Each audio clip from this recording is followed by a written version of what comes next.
to our channel, ladies and gentlemen. We are indeed facing very interesting moments in the history of our nation. The ghost of Bomas resurfaced again at the very place in Bomas. It was the turn of the ousted commissioners, the Cherera for, to go and give their views concerning auditing of the 2022 results. And I picked something that I can only say that was an attempted intimidation towards the Cherera team. Of course, the two, Cherera and Irene Masit, who fled the country fearing for their lives, were the ones who were speaking on behalf of the Cherera 4. Now they have handed that name Cherera 4. The commissioners who disagreed with the announcement and declaration of Chebukai's results, saying that they were opaque. And the commissioners, the committee led by Kimani Ichungwa and Kalonzo Musyoka, put them to task on some areas. And Cherera maintained that whatever she said immediately after the declaration, when they distanced themselves from the Chebukai result, is the same thing that she maintains today. I want you to listen to Cherera, and she says that at any one point, according to the Kenyan Constitution, every result must be verifiable, and she's calling upon the IEBC to open the servers because she maintains that towards the tail end of the election verification at Bomas, things were very opaque. At some point, she requested Chebukai to refresh the screen that was showing results so that Kenyans could have confidence in what was going on. But Chebukai refused. So Cherera still maintains that she's got doubt that William Samuel Ruto was legitimately elected. In other words, William Ruto suffers another legitimacy issue, something that he has never gained ever since he was sworn in. Just take a look. Commissioner Cherera. Thank you, Co-Chair. Co-Chair, you said that at Serena we had our own results. I wish that committee will play the clip at Serena Hotel. We did not have our own results. What we said is that the results that were going to be announced, we disown them because of the manner of opaqueness that last phase was handled. That's what we said. We didn't say that we had our own results. That's why we are saying now that results need to be audited. And this is not of our own. It is even in law that any elections need to be verifiable and can be audited at any other particular time. So it is not something that will begin now. It is there in the Election Act. We emphasize that it should be audited and the servers to be opened. Chair, my name is Catherine and my sister Cherera. In your own words, you said the results were handwritten and the results even exceeded 100%. And how come you never mentioned this to the Supreme Court? You're mentioning it to us here. And those you brought as even the substantiators of the same never brought it and never, substantiated anything. In your own words, surely.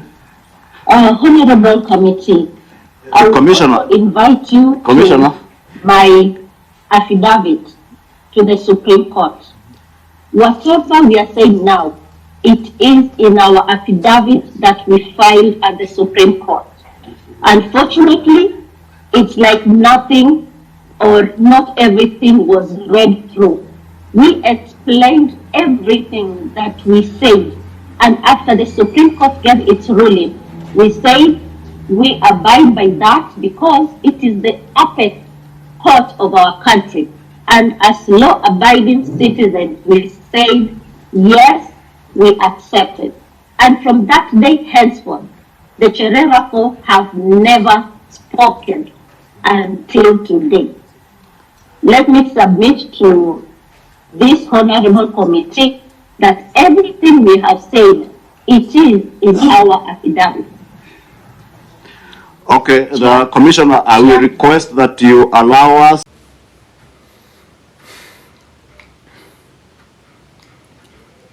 They are explaining, because that clip was too long, I just cut it. She's explaining that after that incident, they were labeled traitors who did not want William Ruto to ascend to power.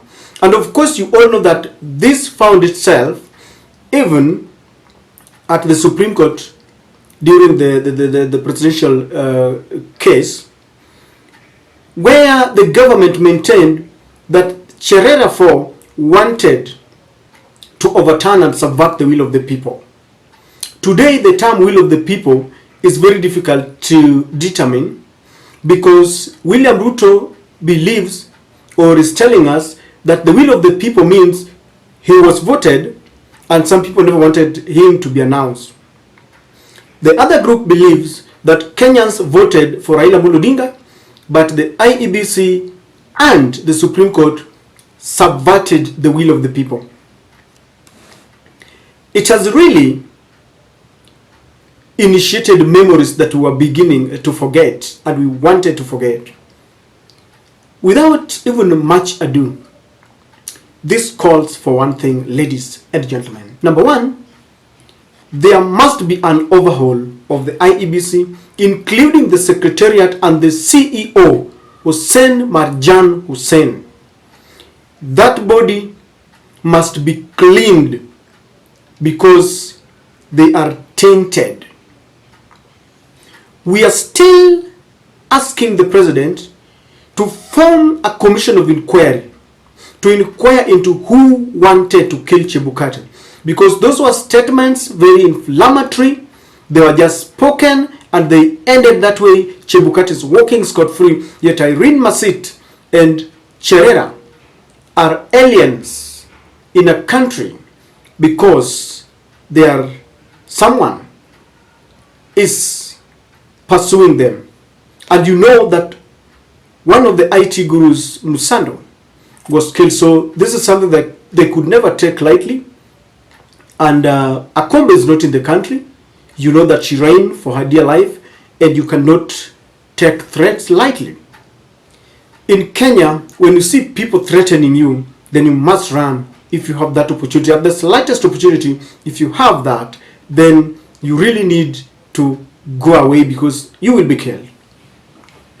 But as I said earlier, the memories are very bitter because to date, the manner in which the election result and everything that is around it is happening is very opaque.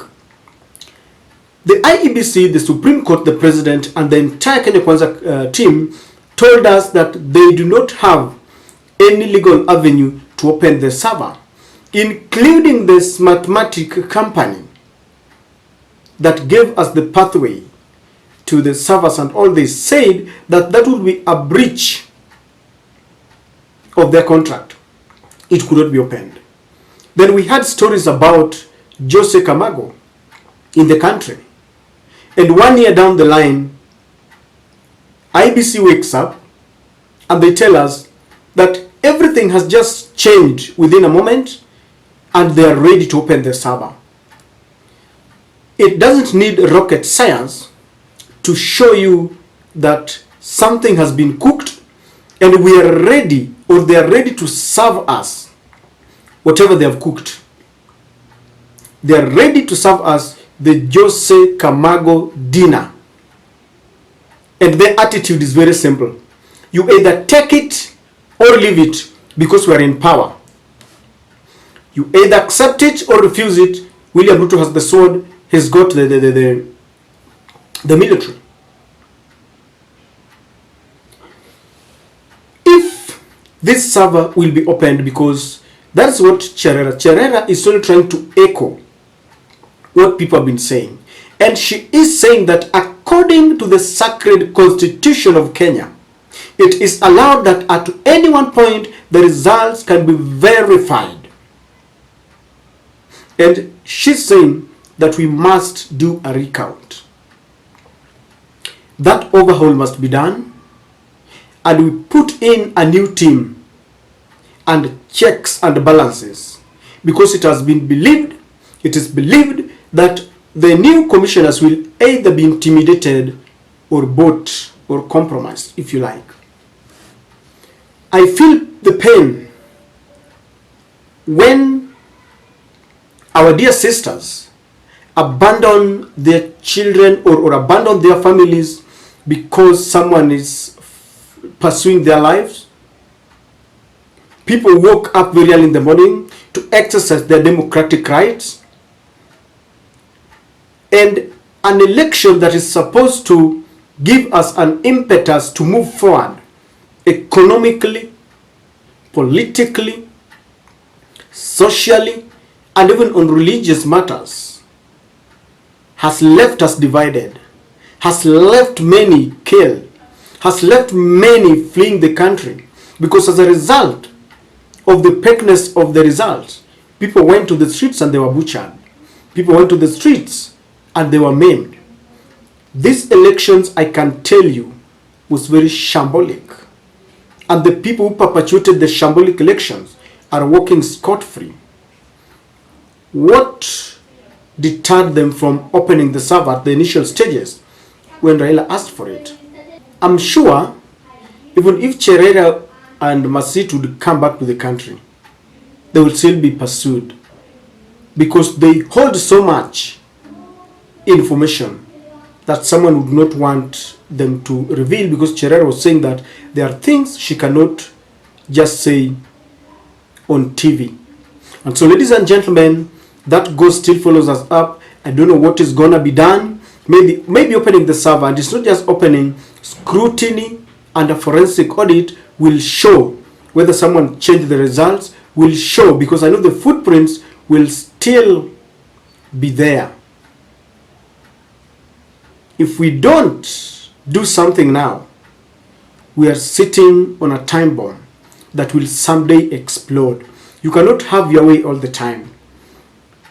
In the future, we might not get an opposition leader who has got the country as at his heart, like Raila Odinga, because Raila has always retreated when the country is about to burn, when the country is about to explode. And this is something that has really cost him some of his friends. Even William Ruto himself believes that in 2007, Raila was supposed to take his victory. He retreated and decided to become a prime minister. In 2013, in 2017, the same thing happened. Miguna says that Raila Odinga was supposed to take his victory. Raila retreated as a statesman. In 2022, he did the same. Let me tell you, the day will come when we will have an opposition leader like William Samoei Ruto. Kenya will burn, because I can assure you, if William Ruto was in Raila's shoes and he believes that people voted for him, William Ruto cannot retreat. In fact, the country can burn. Let us try to put mechanisms that will allow us have a free and fair election. Otherwise, very soon, before we know it, we will find ourselves in a political quagmire.